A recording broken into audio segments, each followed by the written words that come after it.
చాలా సంవత్సరాల తర్వాత ఎన్నికల వాతావరణంలో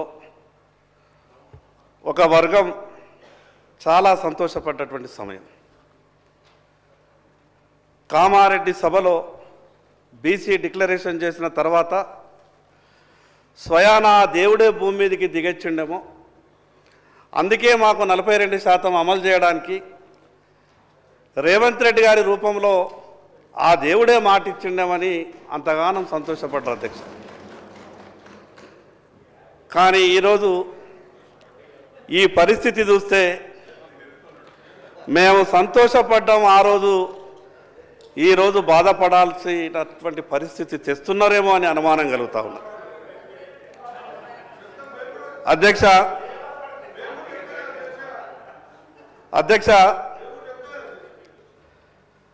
బీసీ డిక్లరేషన్ గురించి 42% స్థానిక సంస్థలలో రాజకీయ అవకాశం కొరకు ఆ ఒక విషయం మీదనే ఎక్కువ చర్చించే ప్రయత్నం చేస్తున్నారు. సరే, ఆ విషయం మీద కూడా మాట్లాడినా కూడా దాదాపు ఒక 2 నుంచి 3 పేజీలు ఉన్నాయి. సంవత్సరానికి 20,000 కోట్ల రూపాయల నిధుల ఖర్చు కావచ్చు. 14 నెలలు గడిచిపోయింది అధ్యక్ష. 20,000 కోట్లు కాదు కదా, 20 కోట్లు కూడా, అది మిగతా విషయాలు చెప్పొచ్చు. కానీ నేనేమంటున్నానంటే అధ్యక్ష, ఎన్నికల సమయంలో మాత్రమే రాజకీయ పార్టీలు బీసీలను ఆకర్షించే విధంగా మాట్లాడుతూ వస్తున్నాయి. మేము అనుకున్నాం చివరికి అసెంబ్లీ పార్లమెంట్ ఎన్నికల్లోనే ఆ రకంగా జరుగుతుందేమో, స్థానిక సంస్థలలో కూడా మరొకసారి ఈ తతంగం అంతా చూస్తే మా మనసులో ఎటువంటి కల్మషం లేదు, మేము ఇవ్వడానికి సిద్ధంగానే ఉన్నాం. కానీ మీకు తెలుసు కదా సుప్రీంకోర్టు ఏమన్నదో, పార్లమెంటులో చట్టం ఏ రకంగా ఉన్నదో. గతంలో తమిళనాడు కానీ బీహార్ కానీ మిగతా కొన్ని రాష్ట్రాలలో జరిగినటువంటి సంఘటనలన్నీ కూడా మీకు తెలిసే కదా. దాని కొరకే మేము ఏరికోరి ప్రస్తుతంగా అసెంబ్లీ సమావేశాన్ని పెట్టి మీకు న్యాయం చేసేందుకే కదా మేము ఇంత తపన పడుతున్నామని మాట్లాడి తప్పించుకుంటారేమో అని అనుమానం కలుగుతూ ఉన్నది. అధ్యక్ష, ప్రభుత్వ వెబ్సైట్లో చెప్తున్నాయి.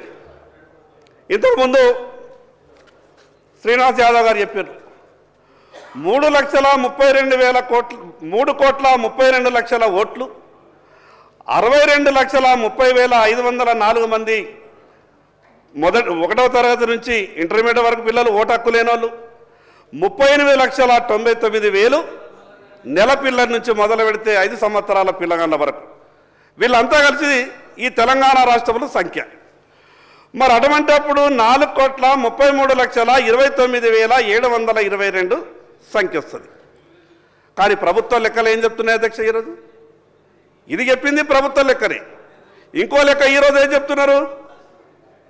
మా లెక్కల ప్రకారం 1,00,000 చిల్లర మంది ఉద్యోగస్తుల్ని నియమించి ఇన్ని నెలల పాటు కష్టపడి 8 రేటర్లకు తర్ఫీదిచ్చి మేము చేసినటువంటి సర్వే ప్రకారం ఈ రాష్ట్రం 3,34,77,554 అనే సంఖ్య. మరి ఈ 98,52,168 ఎవరు ఎక్కడికి వెళ్ళిండ్రు? 3,30,00,000 ఈ సంఖ్య తీసేస్తే 4,33,29,722 ఒక అధికారిక వెబ్సైట్లో ఉన్నటువంటి లెక్క. దాంట్లో 3,32,00,000 ఓటర్లు అన్న. నేను చెప్తున్నది అధికారిక వెబ్సైట్ లెక్కనే చెప్తున్నా, ప్రభుత్వం పెట్టినటువంటి వెబ్సైట్ లెక్కనే చెప్తున్నా. అయితే ఈ 98,52,168 మంది తక్కువ ఎస్సీ మీద చూపిస్తున్నారు. సరే, తక్కువ ఎస్సీ చూపిస్తున్నారు. ఇక ఇందులో ఇంకా ఒక గొప్పగా మాకు అనుమానం వచ్చే విధంగా కుట్ర జరిగినట్టు అనిపిస్తున్నారు అధ్యక్ష. వెనకబడ్డ కులాలలో కొంత అవేర్నెస్ తక్కువ ఉంటుంది. మేము ఫ్యామిలీ ప్లానింగ్కి కొంచెం తక్కువనే వెళ్తాం. మా ఇంట్లో 2 పిల్లలు, 3 పిల్లలు, 4 పిల్లలు ఉంటారు అధ్యక్ష. కానీ మా జనాభా 14 ఏళ్లలో తగ్గిపోయింది అధ్యక్ష. అంటే 14 సంవత్సరాల నుంచి కాపురాలే జరుగుతలేవా? ఆ కుటుంబాలలో పిల్లలే ఉడతలేరా? అసలు ఈ సంఖ్యని ఏ రకంగా నిర్ణయించిండ్రు? నేను గౌరవ ముఖ్యమంత్రికి మీ ద్వారా విజ్ఞప్తి చేస్తున్నానంటే, మీరు మాట ఇచ్చిండ్రు, ఏం తొందర పడకుండ్రు. స్థానిక సంస్థల ఎన్నికలు 6 నెలల తర్వాత పెట్టుకున్నారు, ఏం కొప్పలు మునిగేది ఏం లేదు. కానీ మీరు ఎక్కడ స్థానిక సంస్థల ఎన్నికల సమయంలో పెట్టకుంటే ప్రభుత్వానికి చెడ్డ పేరు వస్తుందనో, మీకు వ్యతిరేకత వస్తుందనో బీసీలకు మాత్రం అన్యాయం చేసేటటువంటి ప్రయత్నం చేయకండి. ఇక చివరికి నామినేషన్ల దగ్గరికి వచ్చంటే ఇక కాదు, కొద్దిగా అడ్జస్ట్ అయితే లేదు, ఒత్తిళ్లు ఉన్నాయి. ఆ 15-20 సీట్లు ఇస్తారు అధ్యక్ష రాష్ట్రం మొత్తం మీద. ఇక దాంట్లో కూడా ఏమి ఇస్తారు అధ్యక్ష? హైదరాబాద్లో 5 సీట్లు ఇస్తారు. ఆ హైదరాబాద్లో రాహుల్ గాంధీ గారు కానీ రేవంత్ రెడ్డి గారు కానీ ఎవరు నిలిచినా కూడా గెలిచేటటువంటి పరిస్థితి ఉండదు. కానీ అటువంటి సీట్లని మాకు అప్పగిస్తారు అధ్యక్ష, మాకు అప్పగిస్తారు అధ్యక్ష. నేను ఉదాహరణ చెప్తున్నాను, ఏ పార్టీ అని మాట్లాడతలేను. పరిస్థితి ఏంటంటే 5 హైదరాబాద్లో ఇస్తారు మాకు సీట్లు, కోటా నింపుతారు అధ్యక్ష. మా పార్టీ బీసీలకు ఇన్ని సీట్లు ఇచ్చింది అధ్యక్ష. ఎక్కడనైతే గెలవలేమో అక్కడ మాత్రం మీరు కోటా నింపడానికి బీసీలకు సీట్లు ఇస్తారు. మరి ఈ రకంగా మీ ఆలోచన ఉంటే ఈరోజు జనాభాలో దాదాపు 60% ఉన్నటువంటి బీసీలకు న్యాయం ఎక్కడ జరుగుతుంది అధ్యక్ష? ఎట్లా జరుగుతుంది అధ్యక్ష? ఒక్కసారి ఆలోచించాలని మీ ద్వారా విజ్ఞప్తి చేస్తూ ఉన్నాను. మా బీసీ సహచార మంత్రి నాకు ప్రభాకర్ అన్నం చూస్తే చాలా సంతోషం అనిపిస్తుంది. బాగా గట్టిగా మాట్లాడతాడు అధ్యక్ష. ఏ విషయం ఉన్నా కూడా గంటాపదంగా చెప్తాడు. పార్లమెంటు సభ్యునిగా పార్లమెంట్లో పోరాటం చేసిండు. ఈ తెలంగాణ రాష్ట్ర శాసనసభకు ఎన్నికైన తర్వాత మంత్రి అయినాక నేను సంతోషపడ్డా.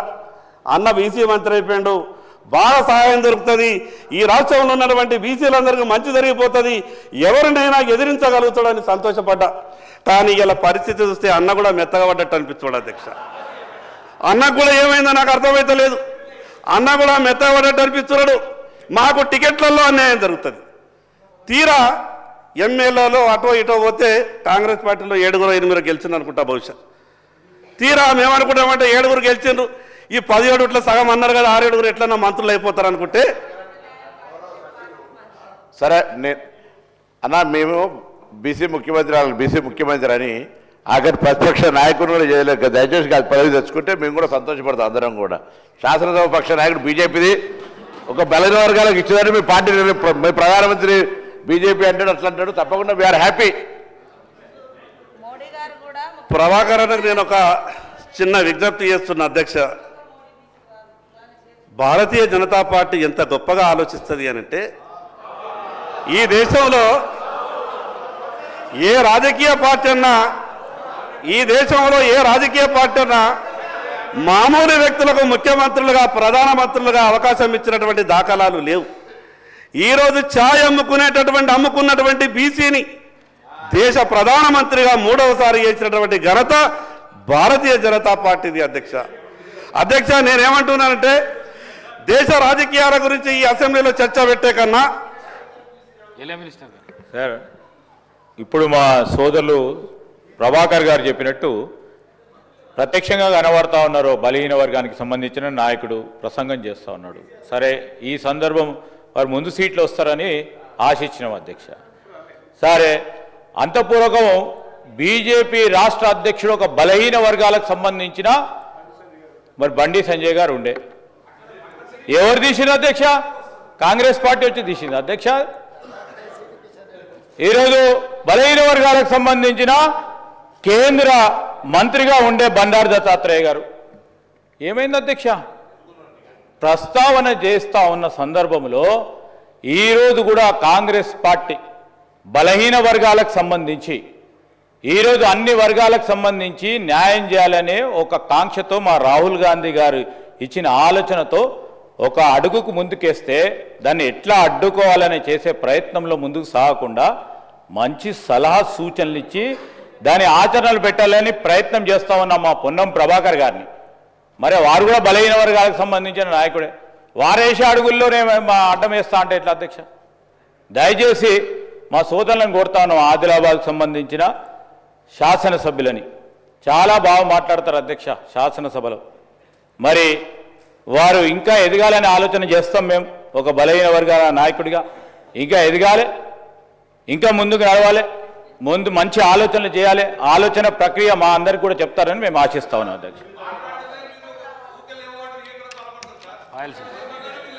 అధ్యక్ష.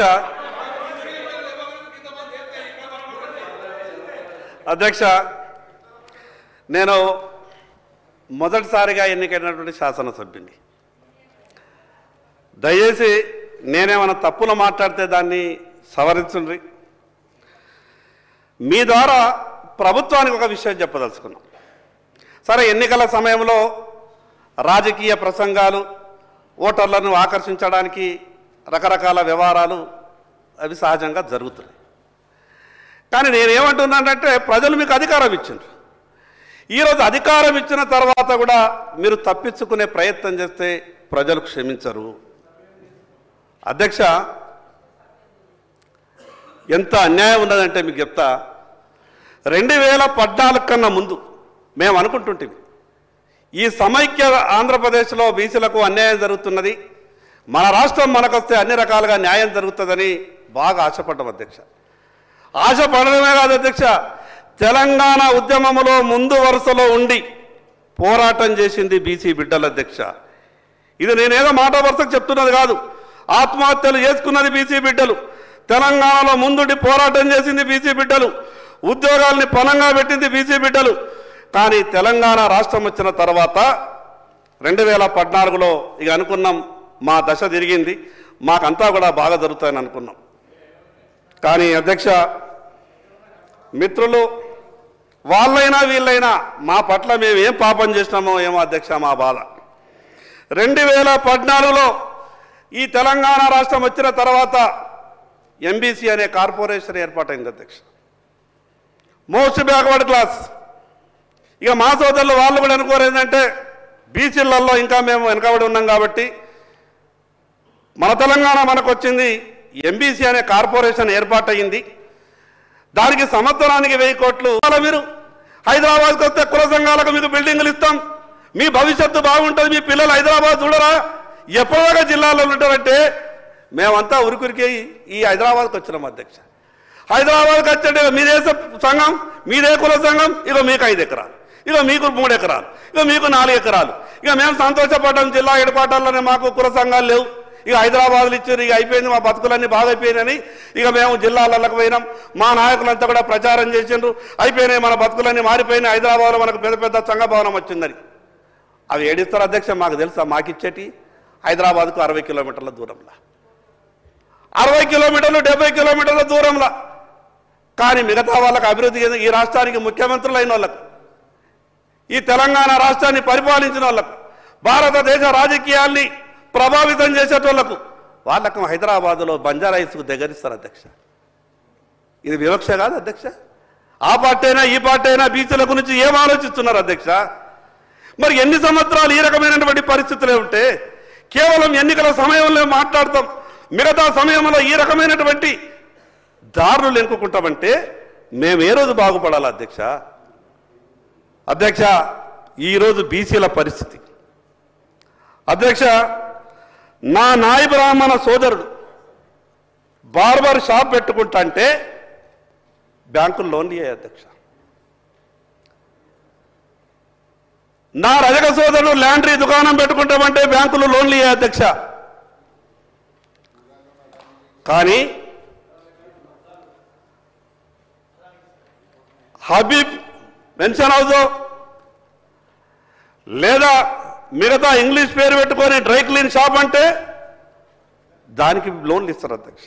నేనేమంటున్నానంటే, ఒక పక్క కుల వృత్తులను ఆదుకునే విధంగా ప్రభుత్వాలు చర్యలు తీసుకుంటాయి, మేము మీకు అండగా ఉంటాం, మీ అధైర్యపడద్దు, బీసీ కుల వృత్తులని ఆదుకునే బాధ్యత మాది అని గత ప్రభుత్వం మాట్లాడింది, ఈ ప్రభుత్వం కూడా మాట్లాడుతున్నది. మేము ఏమనుకుంటామంటే అధ్యక్ష, మేమంతా కూడా కుల వృత్తుల మీద ఆధారపడ్డటువంటి మా బీసీ కుల సోదరులు అసలైతే కుట్ర దాంట్లోనే దాగిన అధ్యక్ష. ఎప్పుడైతే కుల వృత్తులను ఆదుకుంటామని గొప్పగా చెప్పేటటువంటి ప్రయత్నం చేస్తున్నారో దాంట్లోనే అసలు కుట్ర ఉన్నది. 100 సంవత్సరాల నుండి మేము కుల వృత్తుల మీద ఆధారపడుతున్నాం. ఇంకా ఏదైనా ప్రభుత్వం 5,000 10,000 సహాయం చేస్తుందంటే అదే గొప్పది అనుకుంటున్నాం అధ్యక్ష. కుల వృత్తుల మీద ఆధారపడ్డాం కాబట్టి, ఆ కుల వృత్తుల మీద ఉన్నాం మేము కాబట్టి, ఈ ప్రభుత్వాలు ఇచ్చేటటువంటి ఏదో అరకొర సాయం మీద మేము దృష్టి పెట్టినాం కాబట్టి ఇంకా ఎదుగుతలేము అధ్యక్ష. మేము అధ్యక్ష ఎంత గొప్పగా చెప్పింది అధ్యక్ష. ఎందుకు ఇవ్వరు అధ్యక్ష? బీసీ ఎమ్మెల్యేలు కారా అధ్యక్ష? మరి ఈ 42, 46, 50% మాట అంటారు. నేను ఈరోజు ఉన్నటువంటి ప్రభుత్వం కాదు, గతంలో ఉన్నటువంటి ప్రభుత్వం కాదు, ప్రభుత్వాలు ఏవైనా సరే, ఈరోజు కాంగ్రెస్ ప్రభుత్వం ఉన్నది, రేపు ఇంకో పార్టీ ప్రభుత్వం వస్తుంది. ప్రభుత్వాలు ఏవైనా సరే ఈ శాసనసభలో మాట్లాడినటువంటి ప్రతి మాటకు విలువ ఉండాలా, ఈ శాసనసభలో చేసినటువంటి ప్రతి తీర్మానానికి ఒక విలువ ఉండాలా. కానీ ప్రభుత్వాలు ఏం ఆలోచిస్తున్నాయి అధ్యక్ష? తీర్మానం చేసి మేము చేతులు దులుపుకుంటామనే పరిస్థితికి ప్రభుత్వాలు ఆలోచిస్తున్నాయి.